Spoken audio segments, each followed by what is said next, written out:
नमस्कार मंडळी. चला तर मग आज आपण पाहणार आहोत अतिशय साध्या सोप्या पद्धतीने खमंग आणि चवदार असे बीटाचे बॉल्स. लहान मुले बीट आवडीनं खात नाहीत, त्यामुळे बीटापासून वेगवेगळे रेसिपी जर आपण मुलांना बनवून दिल्या तर मुलेसुद्धा खूप आवडीनं खातील आणि शरीरासाठी खूप पौष्टिक असे हे नाश्ता आहे. त्यामुळे मुलांच्या टिफिनसाठी अशा पद्धतीचा नाश्ता एक वेळेस नक्की ट्राय करून पहा.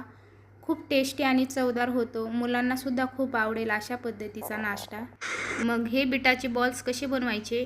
बीटाचे बॉल्स बनवण्यासाठी आपल्याला कोणतं साहित्य लागणार आहे आणि हे किती लागणार आहे हे सर्व या व्हिडिओमध्ये मी डिटेल सांगितलेलं आहे. त्यामुळे व्हिडिओ स्किप न करता शेवटपर्यंत नक्की पहा. तर सर्वात पहिले बीट घ्यायचं आहे. तर इथे मी मोठ्या आकाराचं बीट घेतलेलं आहे. त्यानंतर त्याचा मागचा पुढचा भाग कट करून घ्यायचा आहे आणि पूर्णपणे त्याची साल काढून घ्यायची आहेत. अशा पद्धतीने आता मी पूर्णपणे बीटाचं साल काढून घेतलेलं आहे. तर पाहू शकता मस्त असे बीटाचं पूर्णपणे साल काढून घेतल्यानंतर आता आपण त्याचे बारीक बारीक असे तुकडे करायचे आहेत. मिक्सरच्या भांड्यामध्ये टाकून त्याची बारीक अशी पेस्ट तयार करायची आहे. त्यामुळे हे तुकडे एकदम बारीक करायचे आहेत. शक्य होईल तेवढे बारीक कट करून घ्यायचे आहेत. तर अशा पद्धतीने मी चाकूने ते बारीक असे तुकडे करून घेतलेले आहेत. तर इथे तुम्ही पाहू शकता.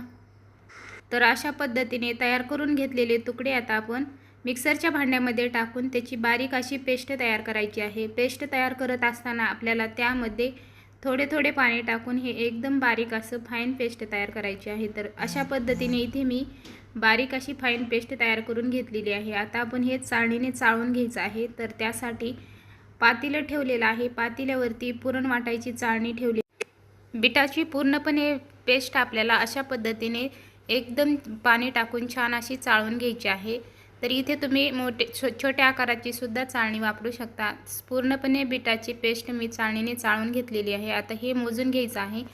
आता आपल्याला कोणतंही भांडं किंवा मेजरिंग कपानेच हे ज्यूस आपल्याला मोजून घ्यायचं आहे. तर इथे मी गॅसवरती कढई ठेवलेली आहे. कढई गरम झाली की त्यामध्ये आपल्याला इथे मी वाटीचा वापर केलेला आहे मोजण्यासाठी. तुम्ही कोणताही मेजरिंग कपाचा किंवा वाटीचा वापर करून घेऊ शकता. तर अशा पद्धतीने 2 वाट्या मी इथे ज्यूस घेतलेला आहे. त्यानंतर आपल्याला चवीपुरतं मीठ टाकून घ्यायचं आहे.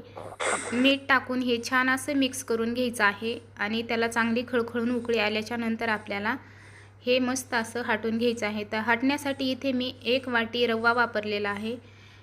त्यानंतर हे रवा आपल्याला चाळणीने चाळूनच घ्यायचं आहे. रव्यामध्ये गुठळी होणार नाही त्यासाठी आपल्याला हे सतत हलवत राहायचं आहे.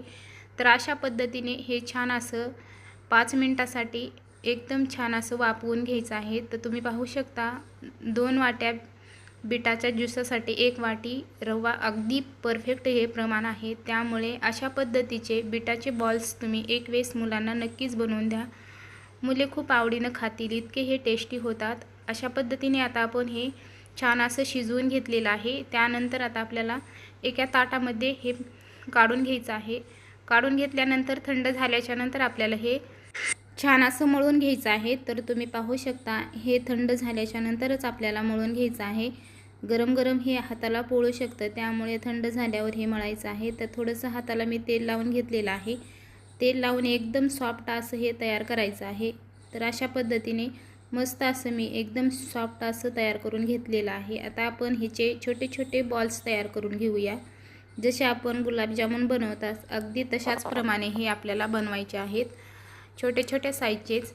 तर पाहू शकता एकदम मस्त असे हे बॉल्स झालेले आहेत. अशा पद्धतीने मी सर्व बॉल्स तयार करून घेतलेले आहेत. अगदी कमीत कमी वेळामध्ये एकदम टेस्टी आणि हेल्दी ही रेसिपी होते. त्यामुळे ही रेसिपी एक वेळेस ट्राय करून पहा. तर आता हे मी गॅसवरती पातेल्यामध्ये गरम पाणी करून घेतलेलं आहे. पाणी गरम झाल्याच्या नंतर आपल्याला तीच चाळणीवरती ठेवायची आहे आणि चाळणीवरती आपल्याला हे बॉल्स अगदी 5 ते 7 मिनटं हे वाफवून घ्यायचे आहे. जास्त, कारण आपलं पीठ वाफवून झालेलं आहे त्यामुळे हे जास्तीचं वाफवून घ्यायचं नाही. तर अशा पद्धतीने 5 मिनटासाठी मी मस्त असे हे बॉल्स वाफवून घेतलेले आहेत. एकदम छान असे झालेले आहेत.